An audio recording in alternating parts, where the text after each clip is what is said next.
नमस्कार दोस्तों, आप सभी का हमारे इस YouTube चैनल में हार्दिक स्वागत है। आज विशेष एक पर्व पर कुछ वार्तालाप करने जा रहे हैं।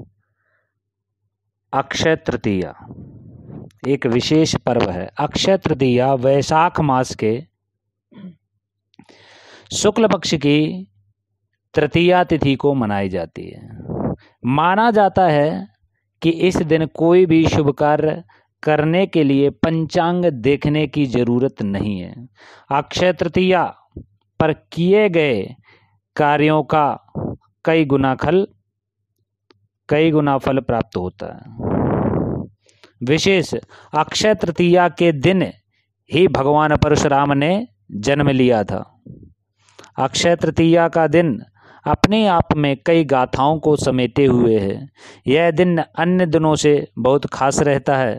भविष्य पुराण एवं स्कंद पुराण में उल्लेख है कि वैशाख शुक्ल पक्ष की तृतीया को रेणुका माँ के गर्भ से साक्षात नारायण ने ही परशुराम रूप में जन्म लिया।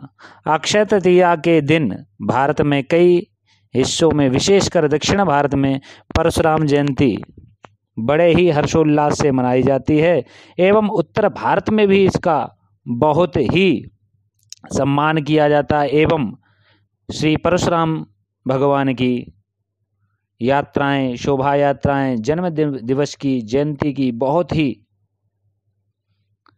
हर्षोल्लास के साथ मनाई जाती है।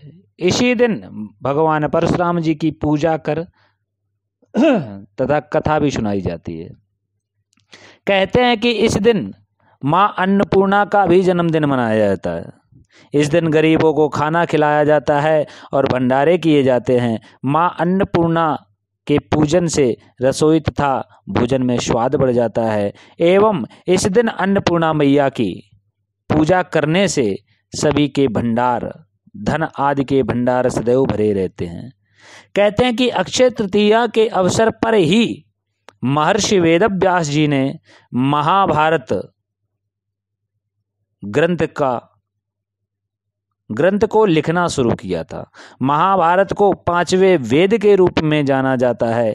इसी में श्रीमद् भगवत गीता भी समाहित है। अक्षय तृतीया को ही भगवान शंकर ने कुबेर को माता लक्ष्मी जी की पूजा अर्चना करने की सलाह दी थी। इसके बाद से अक्षय तृतीया के दिन माता लक्ष्मी की पूजा की जाती है और यह परंपरा आज तक चली आ रही है।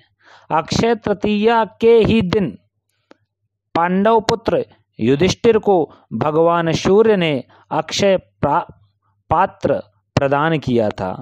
इसकी विशेषता यह है कि इसमें कभी भी भोजन समाप्त नहीं होता। अक्षय तृतीया को ही मान्यता है कि सतयुग और त्रेता युग की शुरुआत हुई थी।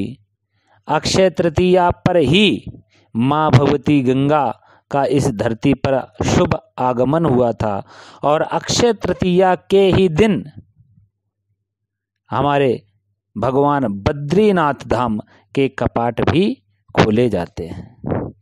इसीलिए अक्षय तृतीया एक विशेष त्योहार है, तिथि है और अक्षय तृतीया के दिन शुभ कार्य करने का विशेष महत्व भी है। अक्षय तृतीया के दिन कम से कम एक ब्राह्मण, एक गरीब को अपने घर में बुला करके सत्कार पूर्वक उन्हें भोजन अवश्य कराना चाहिए। गृहस्थ लोगों के लिए ऐसा करना जरूरी बताया गया है। मान्यता है कि ऐसा करने से उनके घर में धन धान्य में अक्षय बढ़ोतरी होती है और अक्षय तृतीया के पावन अवसर पर हमें धार्मिक कार्यों के लिए अपनी कमाई का कुछ हिस्सा दान करना चाहिए। ऐसा करने से हमारी धन और संपत्ति में कई गुना बढ़ोतरी होती है एवं हमारा धन अक्षय हो जाता है। इस वर्ष अक्षय तृतीया पर एक विशेष योग भी बनता है कि अक्षय तृतीया पर शनि की इस बार चाल बदल जाती है। यह विशेष घटना है जिसका प्रभाव सभी राशियों पर अगले 6 महीने तक देखने को मिलेगा। इसे आखा तीज के नाम से ही जाना जाता है। पुराणों में बताया गया है कि यह बहुत ही पुण्यमयी तिथि है।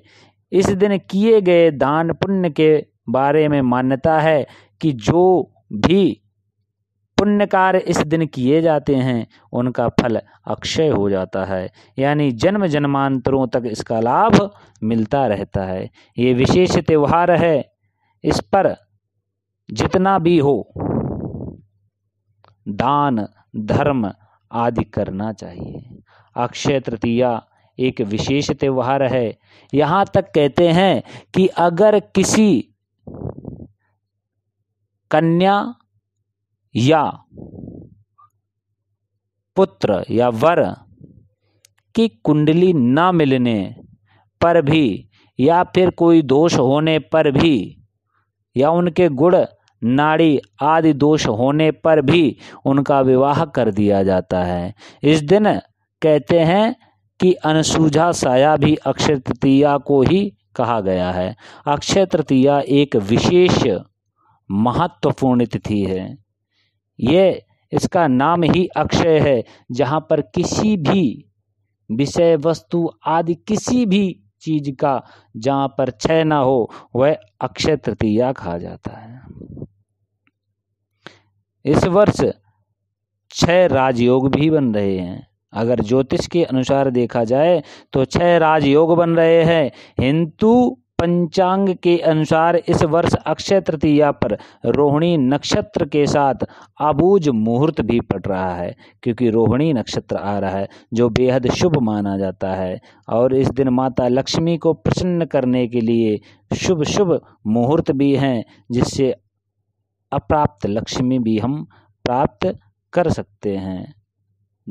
ये आपको मैंने बताया है। और इसमें मैं आपको एक मंत्र और बताता हूँ। अगर किसी को धन धान्य आदि प्राप्ति के लिए माता लक्ष्मी का पूजन करना है तो माता लक्ष्मी का एक मंत्र है, ओम श्रीम ह्रीम श्रीम कमले कमलालये प्रसीद प्रसीद श्रीम ह्रीम श्रीम श्री महालक्ष्मी नमः।